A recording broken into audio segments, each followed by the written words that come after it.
شروع اللہ کا نام لے کر جو بڑا مہربان نہایت رحم والا ہے۔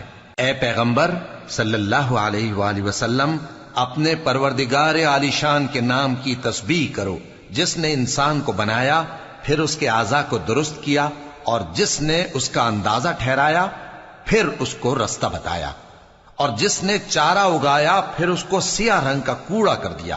اے نبی صلی اللہ علیہ وآلہ وسلم، ہم تمہیں پڑھا دیں گے، پھر تم فراموش نہ کرو گے، مگر جو اللہ چاہے۔ وہ کھلی بات کو بھی جانتا ہے اور چھپی کو بھی، اور ہم تم کو آسان طریقے کی توفیق دیں گے، سو جہاں تک نصیحت کے نافع ہونے کی امید ہو نصیحت کرتے رہو۔ جو خوف رکھتا ہے وہ تو نصیحت حاصل کرے گا، اور بے خوف بدبخت اس سے کترائے گا۔ جو بڑی تیز آگ میں داخل ہوگا، پھر وہاں نہ مرے گا اور نہ جیے گا۔ بے شک وہ مراد کو پہنچ گیا جو پاک ہوا، اور اپنے پروردگار کا نام لیتا رہا اور نماز پڑھتا رہا۔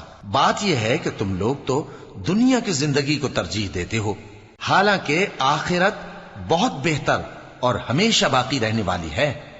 یہی بات پہلے صحیفوں میں بھی درج ہے، یعنی ابراہیم اور موسیٰ کے صحیفوں میں۔